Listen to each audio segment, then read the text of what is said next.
Eccoci qua. Allora, piccoli particolari però importanti, quindi servizio che deve fare l'agenzia, un servizio sempre più di consulenza, di assistenza, quindi sintetizzando assistenza al cliente in senso stretto, e quindi questa sarà la differenza sostanziale.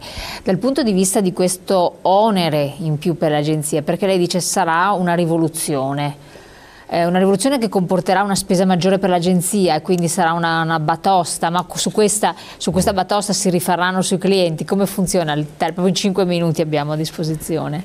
Allora, qual è l'onere delle agenzie? È che devono accendere appunto questa assicurazione, questo fondo di garanzia, e pagheranno a seconda del fatturato che dimostreranno relativamente appunto ai pacchetti. Cioè, se un'agenzia fa pacchetti per 500.000 euro avrà una cifra, se ne fa 3 milioni ne avrà un'altra. Quindi a seconda del fatturato l'agenzia pagherà. Quindi ecco che l'onere c'è, perché precedentemente il fondo di garanzia c'era, ma era un fondo che veniva gestito a livello statale. Quindi un po' lentuccio. Cos'è successo? E come veniva alimentato? Veniva alimentato con un 4% di quello che è l'assicurazione obbligatoria della responsabilità civile che paghiamo, e questo 4% veniva passato dalle assicurazioni a questo fondo statale. Quando l'associazione di consumatori hanno fatto delle denunce a livello europeo, l'Europa ha iniziato una procedura di infrazione verso l'Italia. Ma per quale motivo? Perché non venivano rimborsati nei tempi che dovevano essere rimborsati.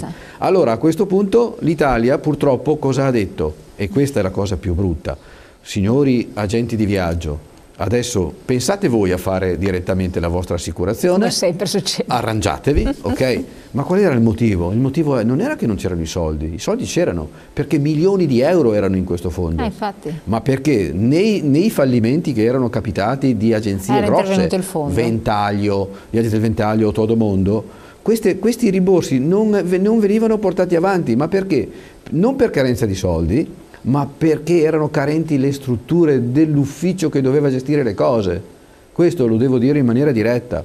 E quindi ecco che questa problematica ce l'hanno ribaltata a noi dicendo adesso arrangiatevi voi, ve lo rendo obbligatorio, e quindi altri costi. Altri costi. Non è che questi costi poi non li ribaltiamo perché lei sa che ci sono agenzie che organizzano e agenzie che rivendono. Le agenzie che rivendono non potranno rivalersi.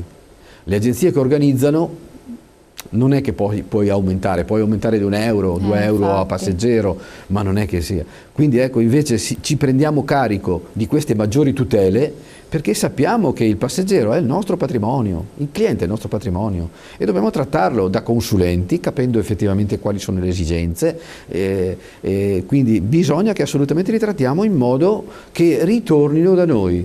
Chiaro. Un consiglio, passiamo in chiusura, un consiglio che lei si sente di dare velocemente ai fruitori dei servizi turistici. Allora, il mio consiglio di base è: guardate chi avete di fronte. Ci sono molti abusivi nel nostro settore, molti. Quindi guardate se l'agenzia con la quale voi state facendo il viaggio ha la licenza, prima di tutto. Chiaro. Perché l'abusivo non vi garantirà mai. Eventualmente Fiavit interviene per tutelare in qualche modo? Allora, se sono iscritti a noi, allora certamente possiamo intervenire. Se non sono iscritti a noi, purtroppo, allora è un qualcosa da fare attraverso un'associazione consumatori, e quindi saranno poi, come dicevo già prima, le province che interverranno levando appunto la licenza. Anche se le province non ci sono più. Scusi? No, c'è ancora. Allora, tenga conto che le province, cos'era successo? Erano state, tolte delle funzioni, però ecco, ci sono ancora gli uffici turismo delle varie province.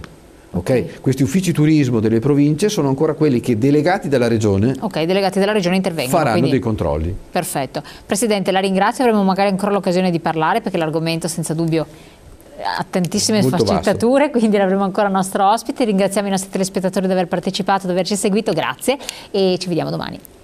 Grazie.